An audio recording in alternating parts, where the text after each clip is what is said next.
I'd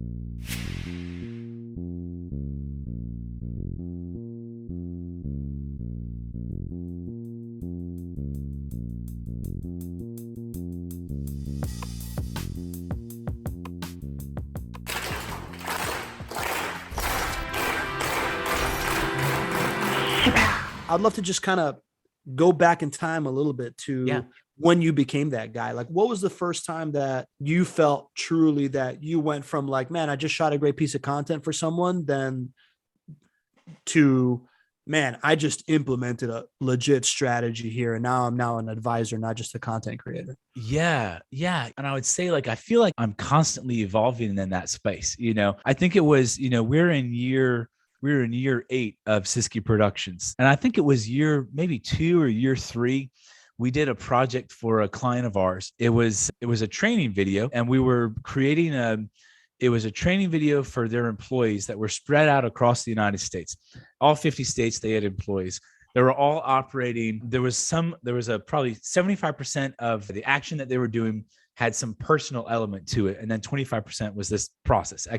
But with the problem they were having was that everybody was executing to different levels. The confidence levels were higher and low. And so we needed to create a training video that was across the board. You're going to be rewarded or punished based on this. And this is the line: bring your personality, all these things. And what happened was, when we got into that conversation, we went and I said, all right, let's look at the script. There was no script. And I said, all right, well, let's get into talking about what is it that makes a good employee this. And so we probably spent 2 months with various teams, various owners and leaders in this company, gathering different ideas of how would I do this? What makes this a good employee? What makes this a good process? We came down to a script. We filmed that script. But in the course of filming the script, we also said, well, this is good for the employees, but how do we look at it from a consumer perspective? Somebody that's coming and having to trust this person across this table to give me good advice. It was a coaching environment. So how do I go into this environment and instill this confidence and instill this ease that I could trust this person, that they're going to execute well? And so we created a couple pieces of content for the customer side that they could release to their clients. And then at the same time as this, we were saying, well, we're trying to get more clients for you. Why don't we talk to some of your current clients and help them understand and inform you about what they like about working with you?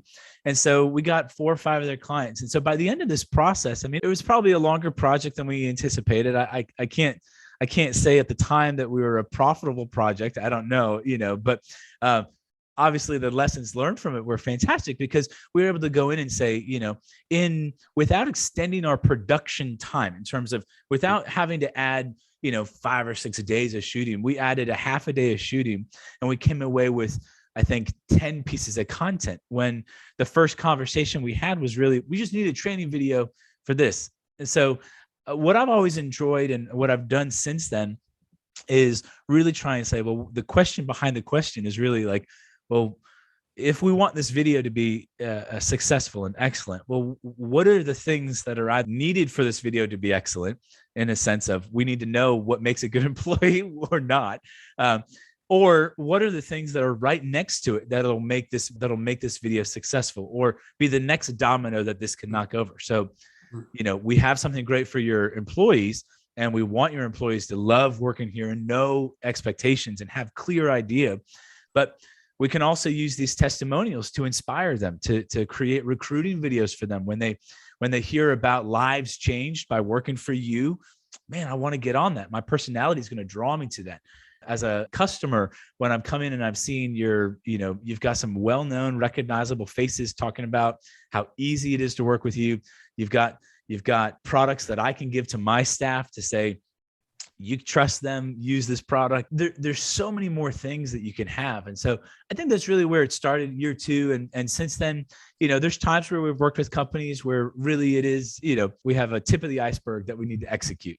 And then from there, we can come back in and say, that was done. Now let's look at these things. But even when we're just coming in to execute like a SWAT team type of thing, even when we're coming in to do that, I always am trying to help our clients and help the people we partner with, our referral partners or strategic partners, help them say like, oh, like there's this ecosystem and this just wide range of content that can exist even in a 15-minute interview. And what can I pull from it? What can I draw from that?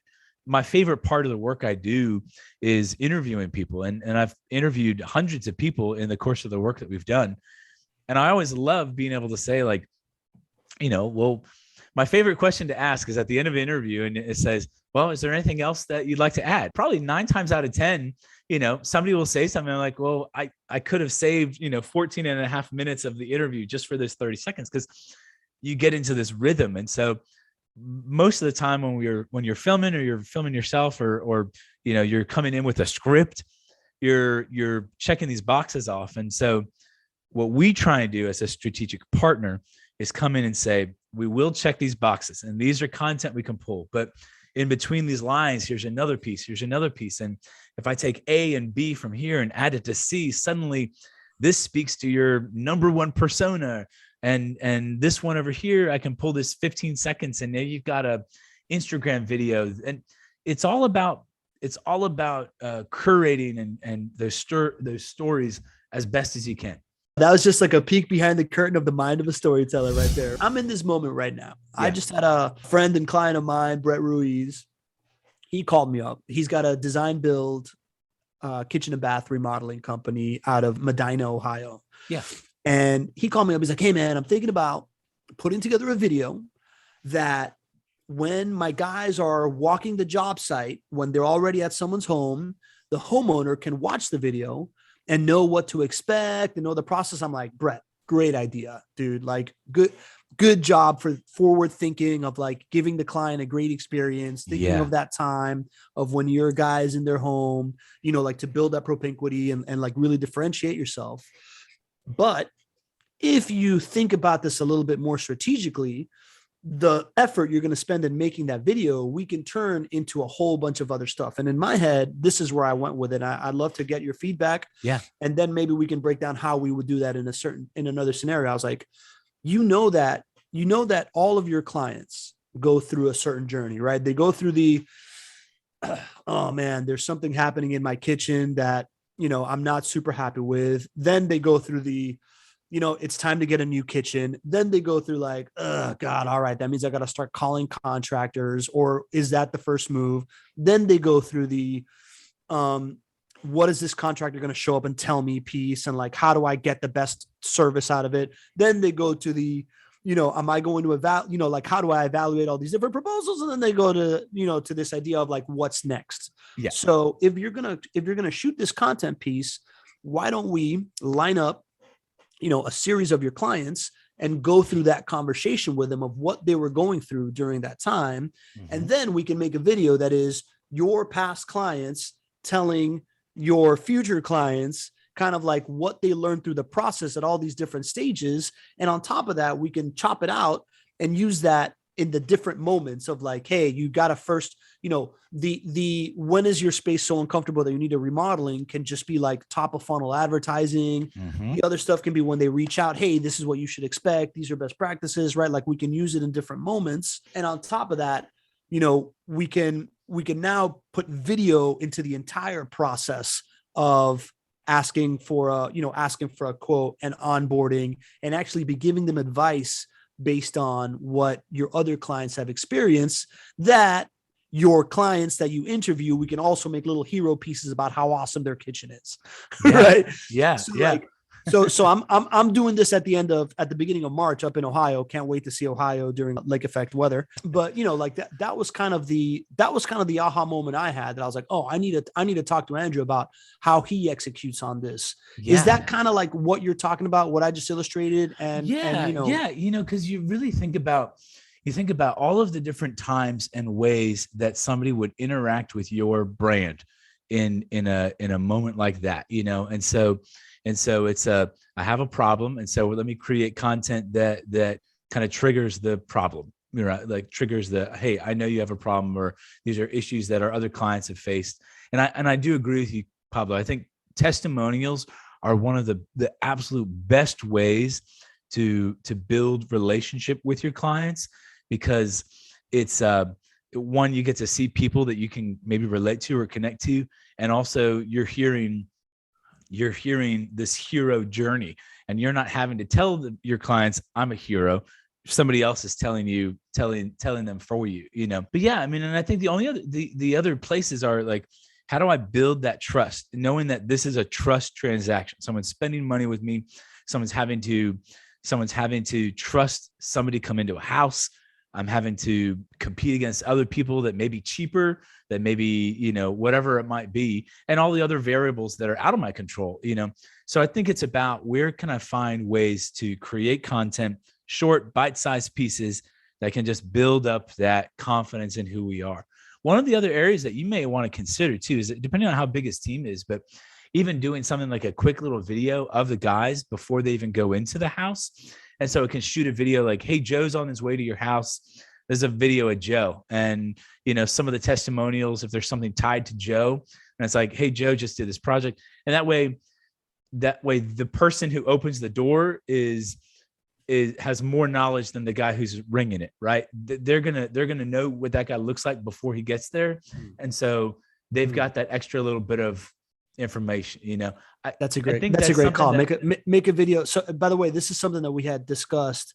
I think it was on our onboarding call, but I also ended up talking with Brett about it, of this like idea of like, if you make a video of your team, now you as a CEO don't have to always be the face of the company. Oh yeah. In other situations, right? Like, they know who's coming to their door because they've developed that propinquity based on having seen that video, right? Yeah. And I don't have to call Brett, like, Billy, who's at my door. Like, he has as much expertise, and I have the confidence in his expertise as Brett, and that way, if Brett ever does get involved, it actually adds another layer of this, like, oh man, like, I'm either super special because now I've got these other layers, or it's this, okay, I'm talking to this, it's gotten, up the ladder as needed, but yeah, I mean, I think that's one of the best ways to go about it, and then if you think about too, the things that are the other areas, the next layer of that would be, well, what are the things that somebody's like, before they make a decision to completely redo their kitchen, are there things that Brett and his team can say, like, all right, hey, maybe you're not ready for a full remodel, but here's some things you can do to improve the quality of your kitchen, or here's some at-home things. Anybody can YouTube, but the problem is there's so many things on YouTube that you got to wade through. Like, how do I pick a good sink, or how do I, from a design perspective, how do I even match these things? And I'm probably paying somebody I want an expert to come in to make it look as pretty as it does on all Pinterest. But if there's content that they can create that's sharing some of that design expertise, or some of the DIY little things that can prepare those clients and prep them, suddenly you're reaching to your customer journey before they've even started. You're kind of planting the seeds that eventually they're going to be somebody. And if they're not, you still are somebody that they feel connected and they want to refer to you, even if they're never going to be purchasing a, $20,000 kitchen or something like that, Yeah, man. So what I'm hearing is basically we've gone from making a video that just keeps a client occupied while you're walking their space and gives them some instructions, to making videos that will educate the market on how to do this on their own, which builds credibility, right? Like, before even needing you. We've made videos that add credibility to your teammates when they show up to the door, and makes that client much more likely to trust that person that they're dealing with, as opposed to just the head of the company.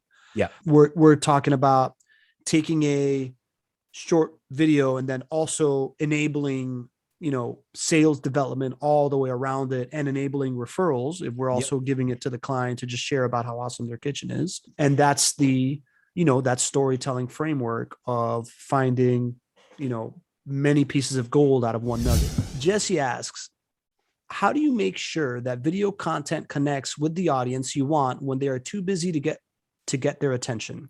Do you break it into smaller pieces, or try to make it part of your next meeting with them? And I'll give you context on Jesse. Jesse is the, head of growth for a, top-notch green building consulting firm down in Miami called Spinnaker Group. He's building out a marketing plan and a go-to-market strategy for them. And I know that he's been doing some of these like content interviews with clients and other projects that they're doing. So again, I'll ask it, how do you make sure that video content connects with the audience you want when they are too busy to get their attention? Do you break it into smaller pieces, or try to make it part of your next meeting with them?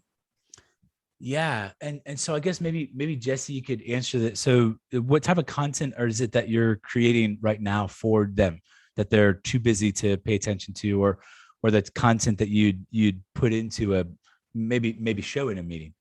What would Okay. that type of be? Well, as far as I know right now, he's doing case studies with Yeah, okay.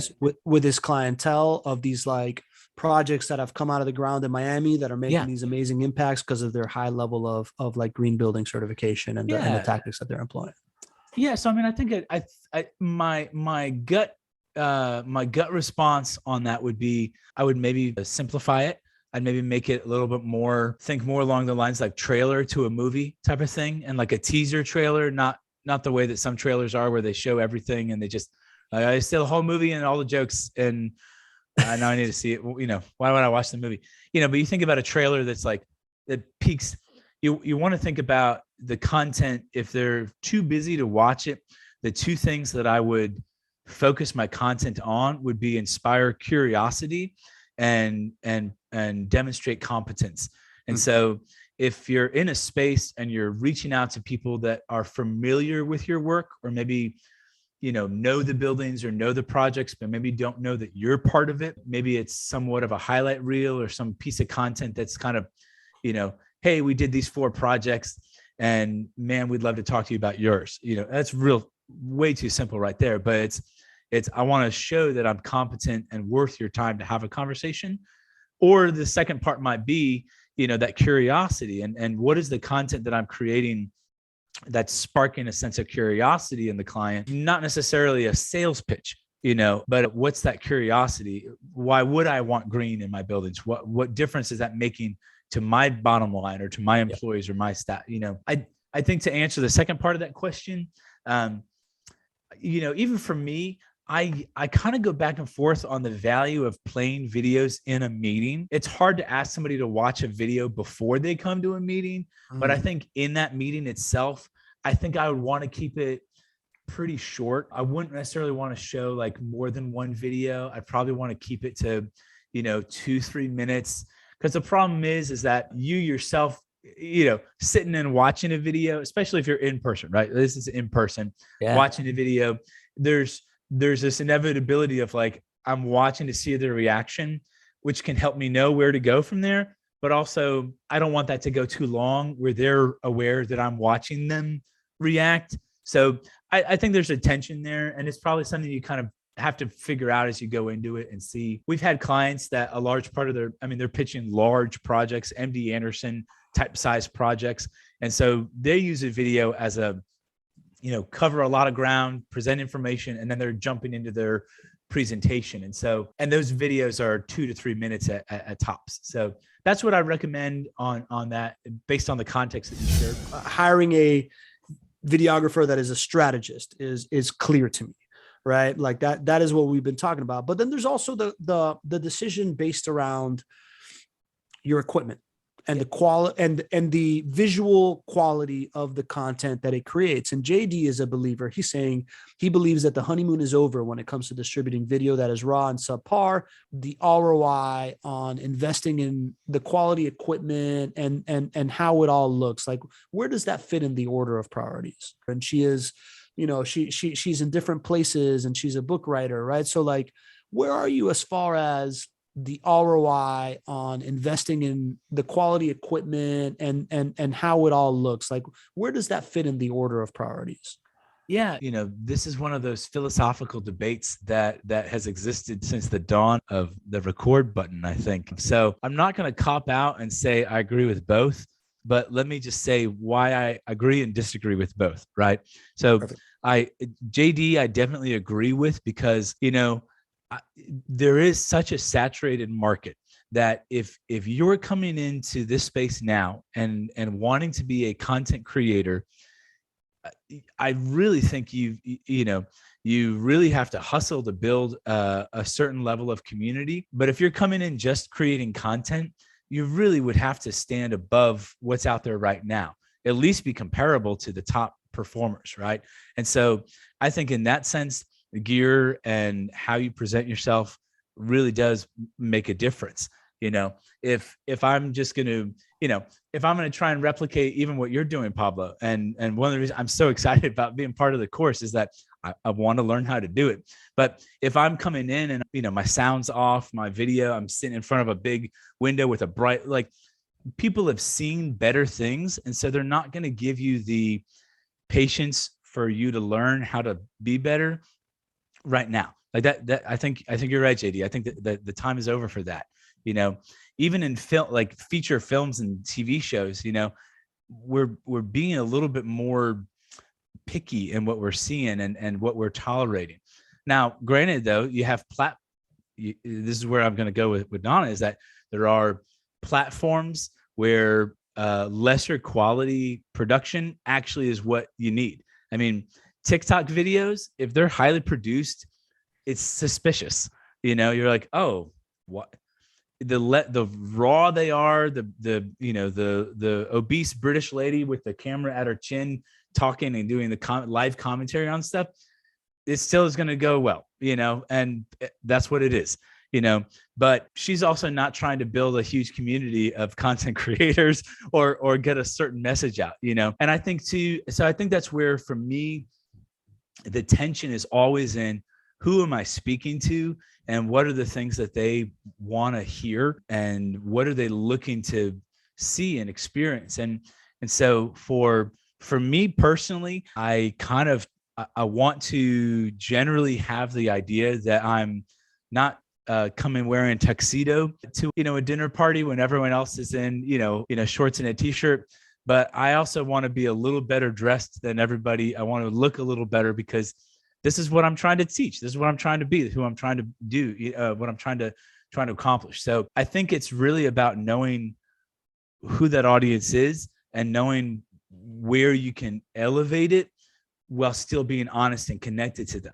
Right. Case in point, the last point on that is for what you were saying, Dawn, of being a traveler and being, maybe creating content about the different places. I mean, there's so many different genres of travel content that it depends on what you're trying to do and what audience, what community you're trying to build. Well, the contents you want, are you trying to compete with the GoPro, Daredevil guys that are jumping off cliffs with a GoPro, or like, you're like, oh, this is a music video from a DJ in Europe. This is their, this is what this is. Or is it like, I'm educating on culture?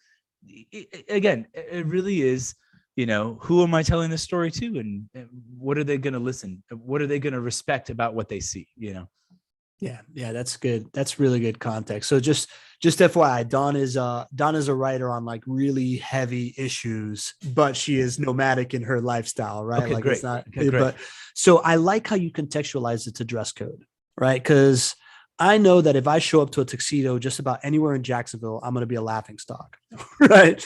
But I also am the guy that's usually in a blazer when other people are not, right? Yeah. So my philosophy overall on dress code, and I think with content it applies as well, is that I always rather be slightly overdressed than slightly underdressed. Yeah. And the slightly underdressed guy, and even the guy in flip-flops and a t-shirt at a tuxedo party, if you're the smartest guy in the room or smartest woman in the room, you're still going to be able to hold court, right? It's just going to take you a little it's going to be a little bit harder to do so. And if you show up looking really sharply dressed, it's going to be a little bit easier to get, to get that buy-in and get your point across. And I never thought about that with content, but it makes a lot of sense because I've made a lot of shitty looking content, right? Like, and to JD's point, maybe the time is up for that, right? Like I've been experimenting with content now for a long time and it served me well, but I have noticed, and by the way, I'm a big believer in, if you're going to go with hierarchy, you go with story and then quality of of production, right? Because that at the end of the day is, I'd rather be the smartest guy in the room than the best dressed guy in the room. Because again, it's strategy versus tactics. But what I have definitely found that is undeniable is that the pieces that I produce, that are produced by a cameragrapher with really good lighting and whatever and good graphics and whatnot, outperform pieces that are of equal variety. That's just me talking to Zoom or me talking to my phone. Yeah, and I think, here's a quick story to kind of demonstrate the value of both sides of this coin, right? So one of our realtors here in Jacksonville, one of the top performing teams, they've been a client of ours for now, 8, 9 years, right? And he still spends probably, 75% of the content that they put out is him with his phone. And when we first started working with him, the phones weren't as good as they are now. And he was shooting with an iPad in his office and it looked awful. But we produced a couple kind of first entry point contact kind of videos, really nice. They were produced. We used a teleprompter, which we then realized probably wasn't right for him, but we worked around it. We learned our things. And those pieces did so well for him, partially because they looked really good. They're better than any, most realtors aren't going to invest like that in themselves.